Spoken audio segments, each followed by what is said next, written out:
नमस्कार, स्वागत है आपका। मेरा नाम है विपिन बेबाक। मेरे साथ मेरे सहयोगी शादाब रिजवी। धन्यवाद सर। आम आदमी पार्टी ने उत्तर प्रदेश और बिहार के पूर्वांचल समाज के लोगों को रोहिंग्या बांग्लादेशी कहकर अपमानित करने वाली बीजेपी पर करारा हमला किया है।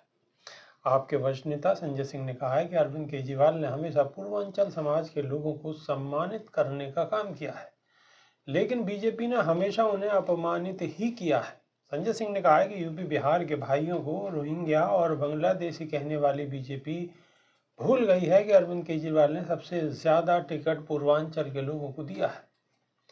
अरविंद केजरीवाल ने गोपाल राय को मंत्री और मुझे सांसद बनाया। दिल्ली में सैकड़ों छठ घाट बनाए गए।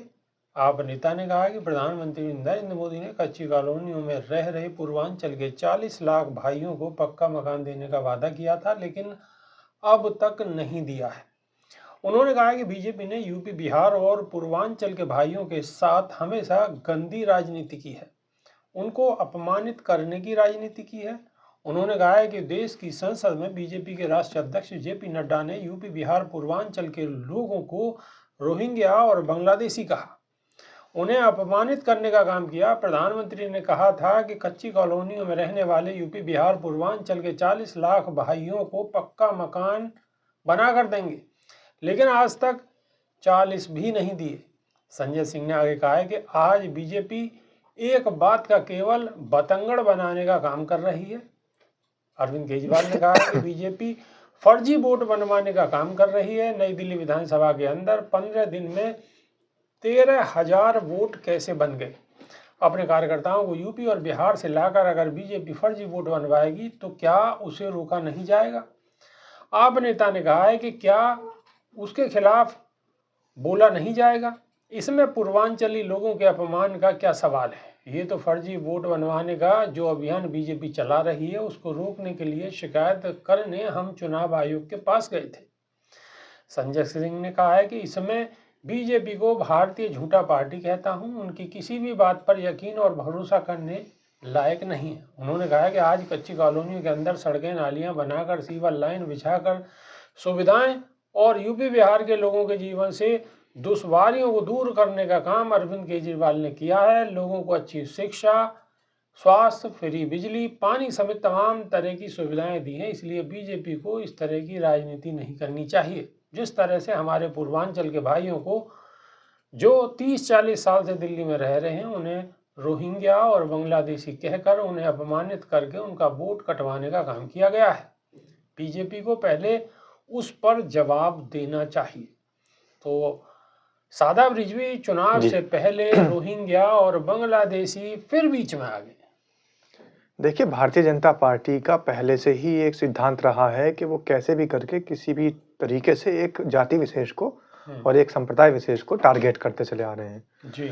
तो यहाँ पर भी समुदाय विशेष को ही टारगेट करने की बात है। और ये जो लोग हमारे पूर्वांचल के या बिहार के भाई यहाँ पर रहते हैं और उनको कहीं भी घर नहीं मिला, आवास नहीं मिला, खुली छत के नीचे, खुले आसमान के नीचे रहने के लिए वो मजबूर हैं, तो उनको अगर वो विदेशी नहीं बताएंगे, घुसपैठिया नहीं बताएंगे, तो फिर उनको सुविधाएं भी मुहैया करानी पड़ेगी। अब सुविधाएं मुहैया कराने के लिए लोग सक्षम नहीं हैं, तो इसलिए कहीं ना कहीं ये बहाना लगा देते हैं कि ये लोग हमारे देश के नहीं हैं, ये लोग घुसपैठिए हैं, ये लोग बाहरी व्यक्ति हैं। लेकिन कई बार ऐसा भी देखने में आया है कि भारतीय जनता पार्टी से संबंध रखने वाले लोगों ने रोहिंग्या कहकर, भारतीय मुसलमान ना कहकर, बाहरी आदमी कहकर, घुसपैठिया कहकर उनको मार दिया, उनको प्रताड़ित किया, यहाँ तक कि उनकी हत्या भी हो गई।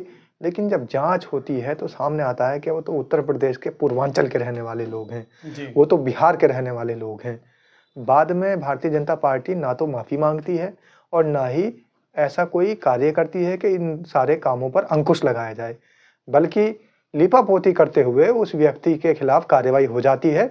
लेकिन भारतीय जनता पार्टी अपने नेताओं को, अपने पार्टी के कार्यकर्ताओं को ऐसा कोई दिशा निर्देश नहीं देती है कि ये जो लोग रह रहे हैं ये हिंदुस्तानी हैं, ये भारतीय नागरिक हैं, ये कहीं बाहर से नहीं आए हैं, ना घुसपैठिए हैं, ना म्यांमारी हैं, ना बांग्लादेशी हैं, ये लोग यहीं के नागरिक हैं। सिर्फ गरीबी की वजह से उनकी जो आर्थिक स्थिति है वो इतनी कमज़ोर है बेबाक जी, कि वो वोटर आईडी कार्ड नहीं बनवा पाते हैं, वो आधार कार्ड नहीं बनवा पाते हैं। और इसके अंदर भी सबसे बड़ी कमी, सबसे बड़ी जो घटिया हरकत है वो प्रशासनिक अमले की है और शासन प्रशासन में लगे हुए ऐसे अधिकारियों की है जो लापरवाह हैं, जो कि उन तक पहुंच नहीं रख पाते हैं, ऐसी बस्तियों तक नहीं पहुंच पाते हैं और जा कर के उनको जागरूक नहीं करते हैं। इस वजह से उनके वोटर आईडी कार्ड, उनके आधार कार्ड कहीं भी कुछ नहीं बन पाते।